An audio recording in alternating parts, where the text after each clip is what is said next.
What's up, Paper Cup?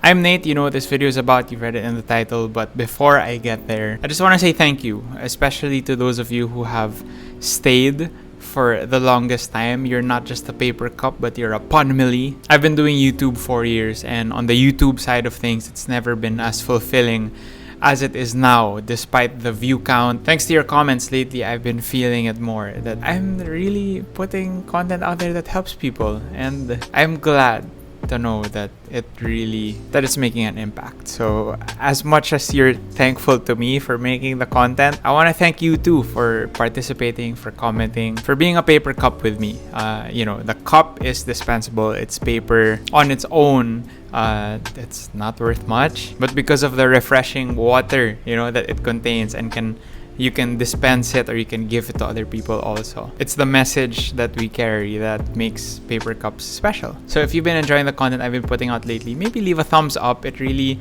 it helps more than you know. You know me well, I'm not after the clout, but I'm after getting this video out to as many people as possible who might need it. If my content has helped you, it will help so many other people out there. And I'm sure you know that hitting the like button will tell YouTube to recommend it to more people. Thank you so much for sticking with me. Creating content has never been more fulfilling for me. And that's it. Let's transition back to myself.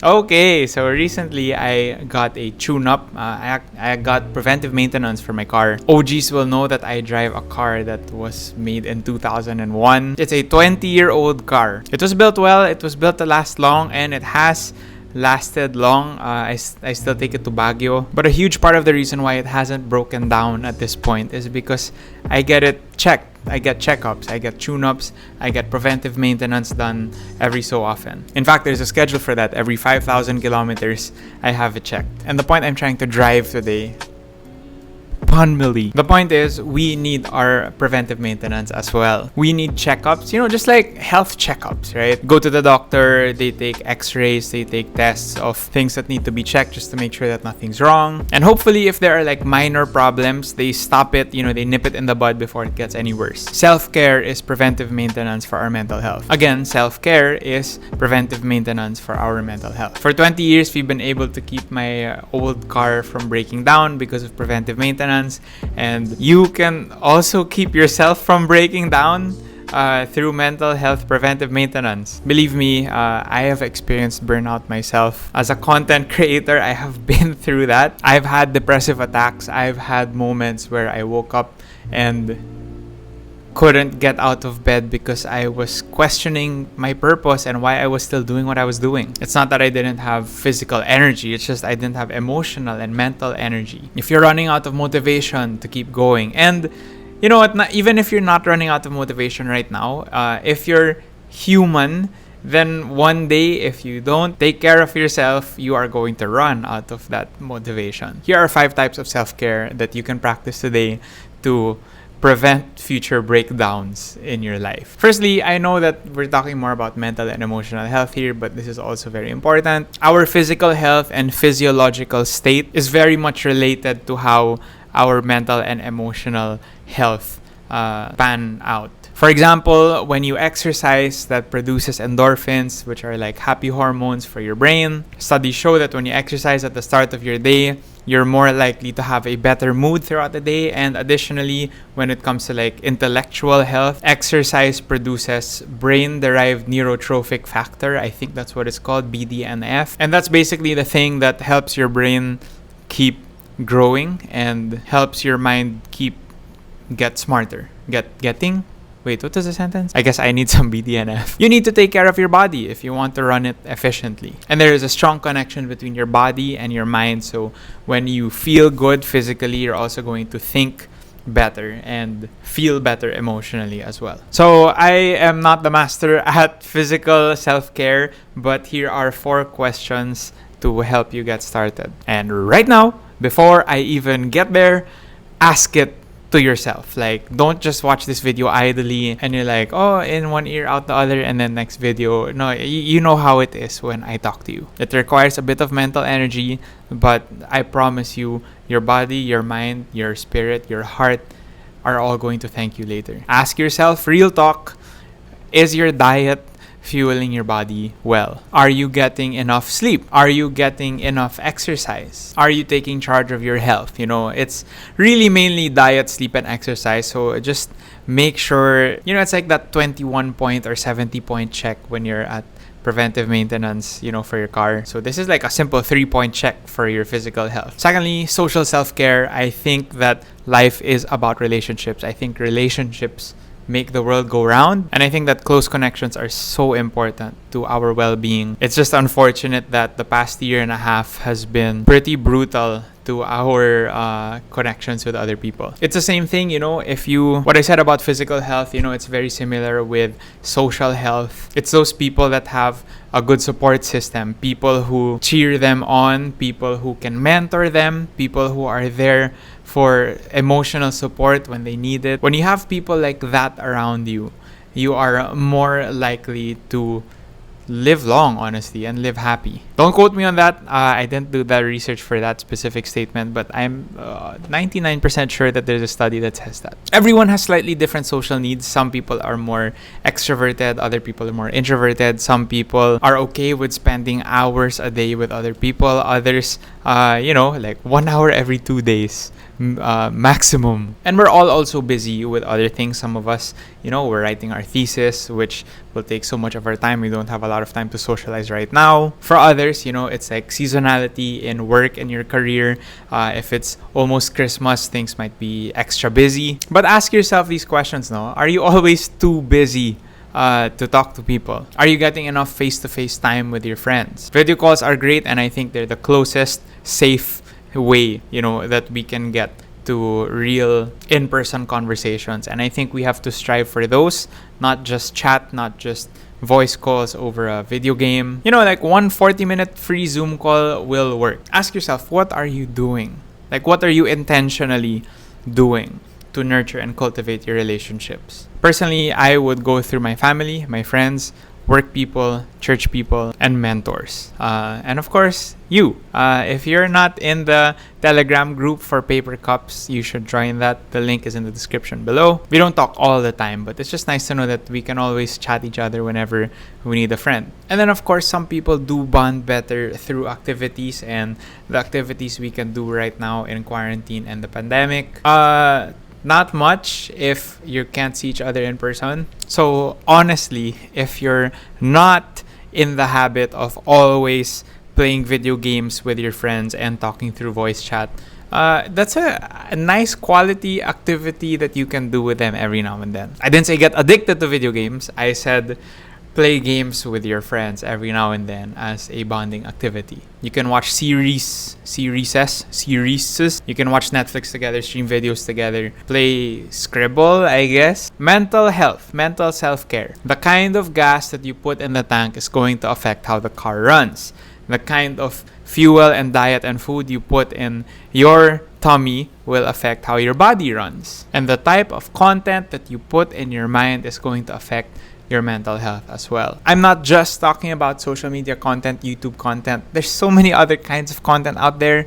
Read a book, have a deep conversation, solve a puzzle, do something creative. Honestly, the creative arts, if you're into painting or dancing or music, stuff like that, that's good for mental health too. Mental self-care can also include practicing stuff like self-compassion and acceptance.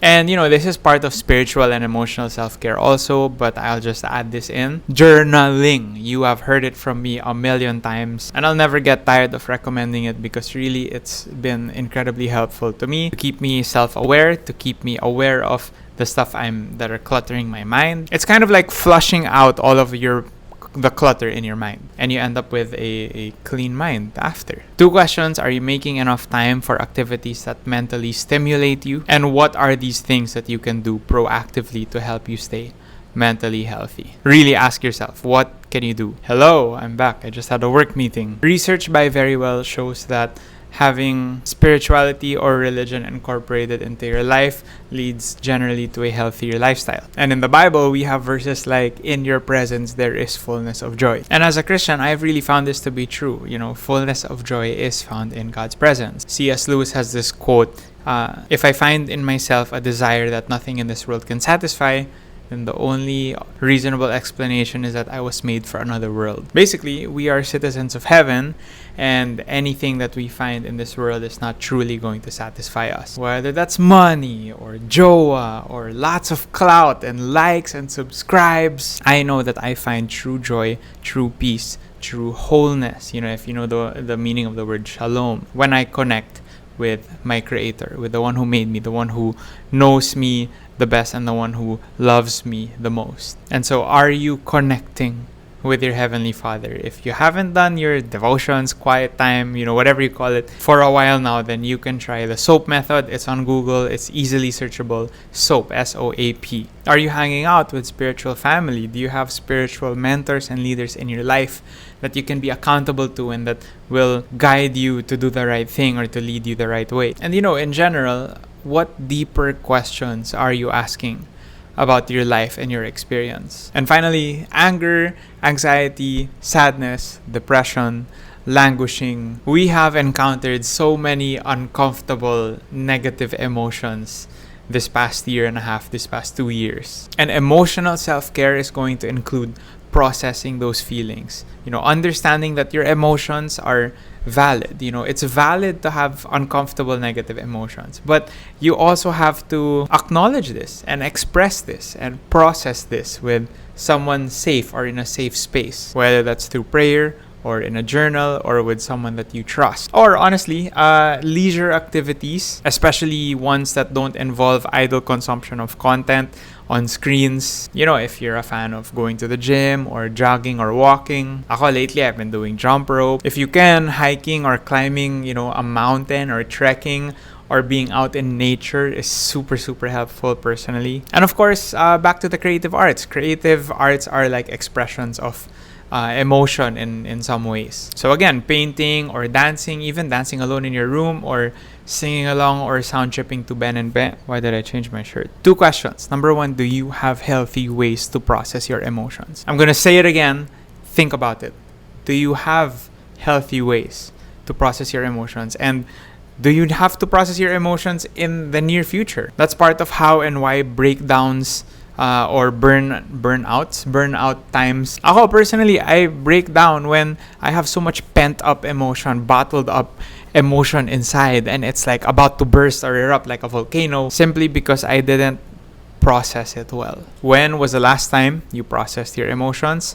And when is the next time that you plan to do it? Or when's the next time that you should be doing it? And do you incorporate activities in your life that also help you feel recharged? Stuff that you do in your life that help you feel refreshed emotionally. You do you know what's good for you, and you know that most of the time that's not going to be just doing your normal scrolling through Facebook and TikTok. Sorry for being that guy who has so much beef against social media. It's funny, I'm a social media creator. But really, idle consumption of content. I always talk about this. Just be watchful, okay? Be mindful.